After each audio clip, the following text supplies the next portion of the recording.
Welcome to a tabletop edition of the Bullet Points. You might remember from SHOT Show 2013 we did a montage of a variety of booths that we visited. Well, one of them that really stuck out to us was Strike Industries. Strike Industries is located here in California, and they're big into some of the most modular and popular weapon systems out there. They make a variety of accessories for the Glock, for the 1911, also the AR and AK platforms. So today we picked up a couple of items off of them in their Glock lineup to show you kind of a few unique things that they've put out on the market that we thought were pretty innovative. They were also kind enough to throw a t-shirt in there for us, and really cool. Buffalo Wings is the name of one of their mag plates or mag plate adapters, and on the back of this shirt it actually has a Second Amendment written out. So kudos to you guys for putting that on there.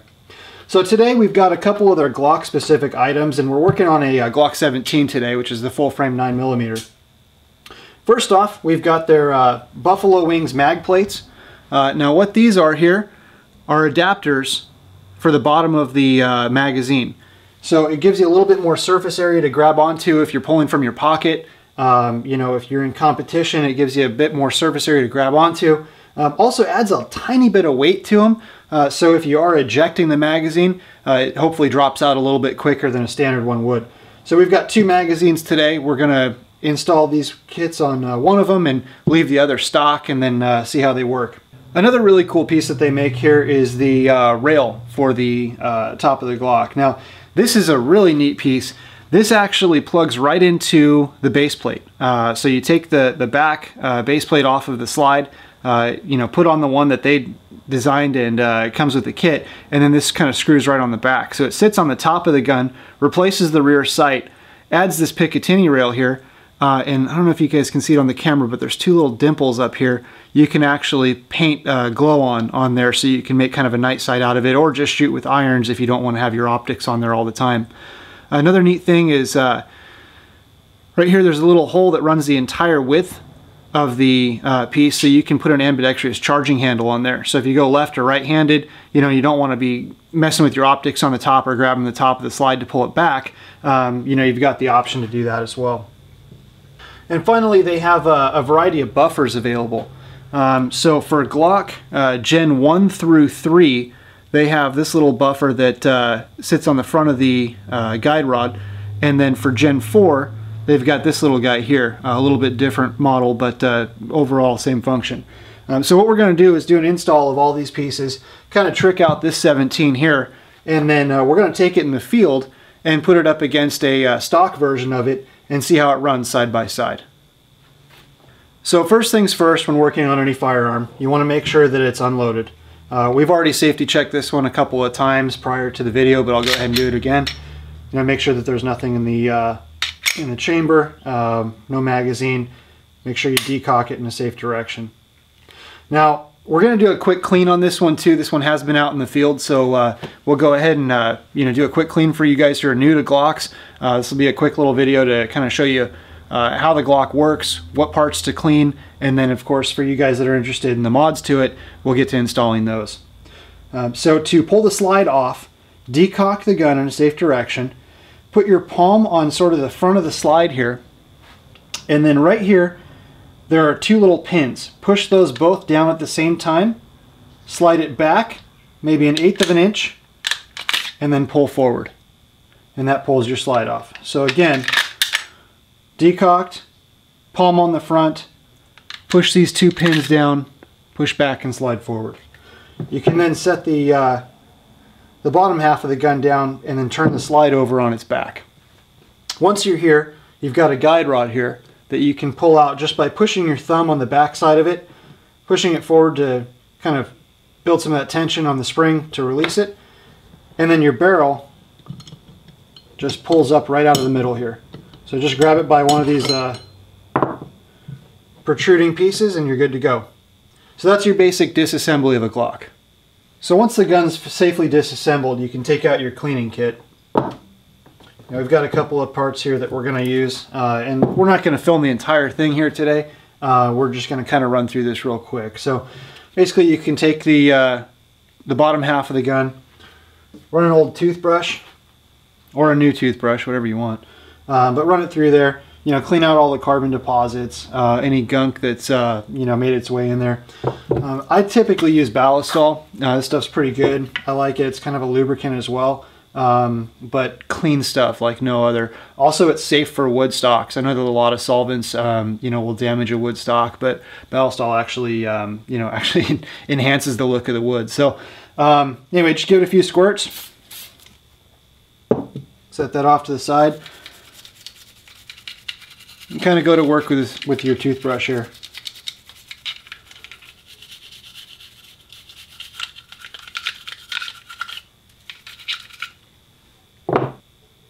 Once you've got the bottom half of the gun clean, then you can take the slide. Again, with a little bit of Ballistol. Give a squirt in there. Then again, kind of go through and scrub all of the moving parts with the toothbrush.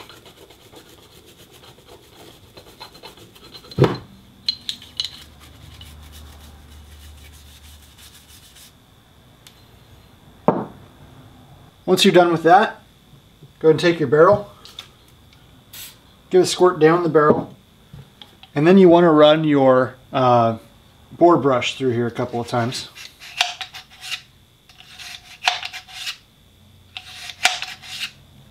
Clean that out real good, and then swap out your bore brush for a bore mop.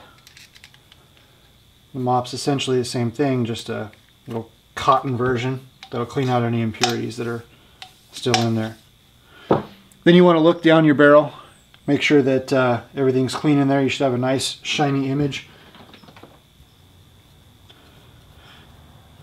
Now, something else you can do with the Ballistol is it's a very good solvent. If you spray it in your barrel, leave it in there for about 10 minutes or so, it'll actually continue working for you. So you can set it down, go have a drink or whatever, come back, and when you push your bore mop through there, it'll clean out any other impurities.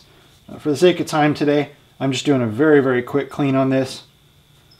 You'll probably want to take a bit more time than I am, but just want to give you guys the basics. So after your barrel's all cleaned out, you can clean your guide rod again with a toothbrush.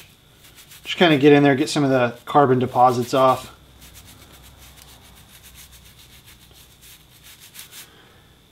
Then for you folks that are cleaning, you can go ahead and put everything back together in basically the opposite order. Turn your slide upright, drop your barrel in, push your guide rod in. Again, the dimpled part should be forward. Clips in right there, flip it over, and then starting at the front of the gun, you can slide the slide all the way back till it clicks in place and you're ready to go. Now, since we are going to be installing some other parts on here today, I'm going to go ahead and leave all this stuff disassembled.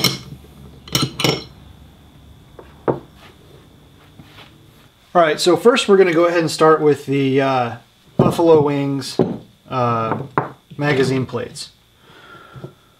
So with a standard Glock mag, down at the bottom base plate there's this little indentation here. What you can do is take a scribe or a screwdriver. I've got kind of this Allen tool here that's got pretty much every Allen size you'd need. And what you do is just go ahead and push that little guy down, and then from the back of the magazine, slide forward. Now sometimes these are really, really tough to get out of here. So what you do is push that down, work it a little bit to where the pin stays down. You might need to use the edge of a table or a little wedge or a punch or something. Put the wedge or the punch, maybe even a screwdriver on the back side of the magazine plate here. And then once you've pushed that little detent down, the whole thing will slide out. Now keep your finger over the back of it because there's a spring in there. You don't want that to go flying across the room. Now we're going to take the new Buffalo Wings magazine plate, which we've got right here, and we're going to go ahead and install it. Now these come with installation instructions, so if you're doing this at home, you'll be able to figure it out pretty easily. But essentially it just slides on, just like the other one would, but in reverse. So once that guy's on there, you can use a little bit of leverage on a table or something, fit it on there. And then you've got these two screw holes here. You then take your other piece, with the little hook facing forward, turn it upside down, and drop in your set screws. Now these are Allens, and they take a number 2 Allen. So go ahead and grab your Allen tool or kit, and just kind of start screwing them into place here. Now this is plastic, so make sure that you don't cross thread it, because if you torque on it at all, you'll put the screw in at the wrong angle. So you just want to be conscious of that. But they slide in pretty easy. I'm actually pretty impressed with how these drop in. So once you've got those in, just give it a quick wrench, make sure that it's sitting flush. You don't want anything protruding out the bottom. And there you have it. New base plates installed.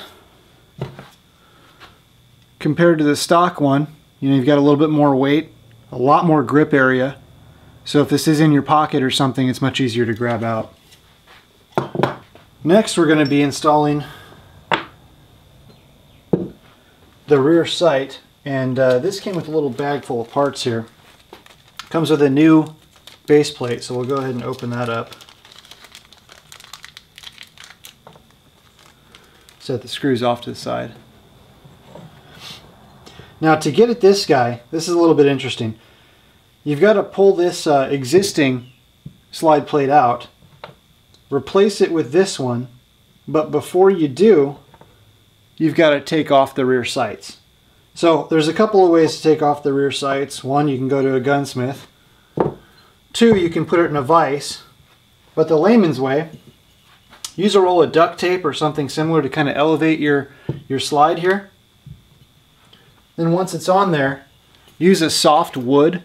You don't want to use metal, you don't want to chip anything or scratch your gun at all, but use soft wood. Kind of place it on here and then slowly tap on it with the hammer.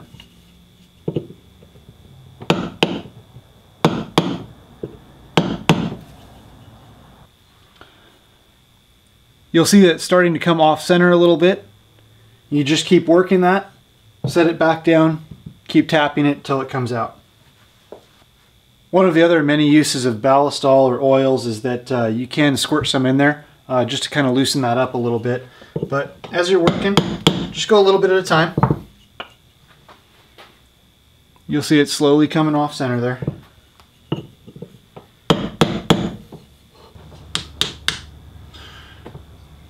There you go. Rear sight came out. Set it off to the side, maybe put it back in the bag so you don't lose it. Let's go ahead and clean this up.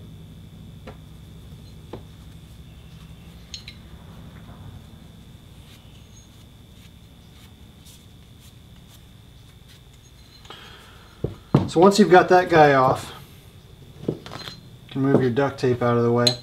Now to pull off the existing plate, you see this little silver pin here. Underneath him there's another one. What you need to do is push down on that guy ever so slightly and then slide the back plate off towards you. So you can just set it down, put just a little bit of pressure,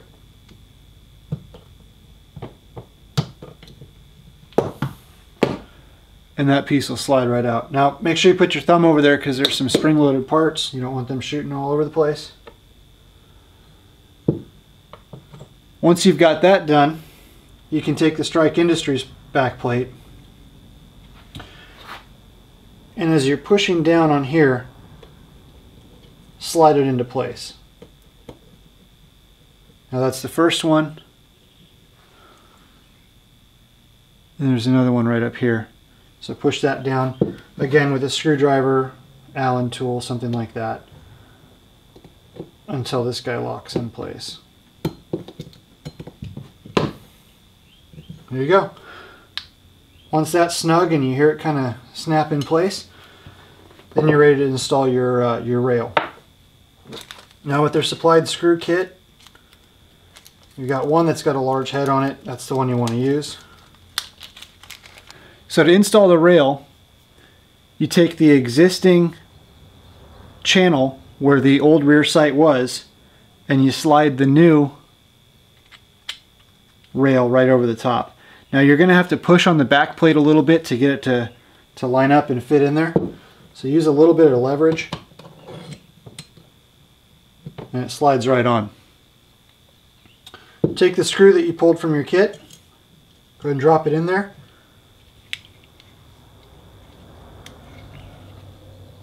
This looks like a number 2.5.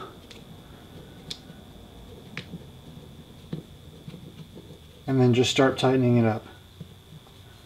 Now this is metal to metal, so you can give a little torque on that one. And there you have it. You've got your new rail. Like I mentioned earlier, you can put some glow on here, on these little dimples, to make a night sight out of it in case you're not running a set of optics at that time. But that's pretty much it. Now that we've got the rail on, magazine plate all done, it's time to install the buffer, and this is possibly the easiest piece to do. We've got a couple of different buffers here. One's for a Gen 4, so we're going to set that guy aside because we're not working on a Gen 4. First of all, you drop your barrel back in. So you take the buffer and you go ahead and put these two little protruding pieces right into the slide there. So hopefully you can see that on the camera there. That slides in and kind of sticks in place. Once you've got it, go ahead and set the gun back down. Take your guide rod, reinstall it. Flip it over, make sure everything's in place. Put it back on the gun, slide it back, and you're good to go. Now, a couple of really cool things that they included here. In this bag of screws, there's actually 4 little set screws that go in the top here. So if you are going with iron sights or you need a little bit more height on your rail, you can plug those set screws in and tighten them up to actually raise the rail ever so slightly. So now that we've got everything installed on our Glock 17 here, again, make sure that there's nothing in the chamber. We can install the empty mag with the new pieces on it. This has actually got a really good feel to it. You know, if you're in a competition or something, having that extra little bit of weight to drop out the magazine is great. You know, if you're doing 3-gun or any kind of competition, all the surface area you can get on the magazine, the better. I mean, these are going to be in your pockets or in pouches, and being able to quickly grab one of those and insert it in is going to be key. You know, and just compare that to, you know, the standard. Look how much more gripping area you have. So really, really neat piece there. So we've got the Strike Industries Buffalo Wings. Slides right out. Standard 17 mag. Gets stuck about halfway. So that's really, really neat when you're doing mag changes in the field and you know, you need to get the new one on. So this is a very good feel. Really didn't add much overall weight to the gun. Really excited to get some either, you know, whiteouts, kind of the layman's version, or some glow on for the back here to, you know, enhance the sights so that you can still use the irons. But you know, we'll throw a little EOTech on here, or, you know, a little aim point or something like that. Get a little set of holographic optics on there, and then we'll put this one side by side with basically its twin brother that it's got no modifications to it. So we'll see how the two of them do. We're excited to get these in the field, but thanks for tuning into this episode where we installed some Strike Industries products on our Glock here. Again, it was the Buffalo Wings magazine base plate.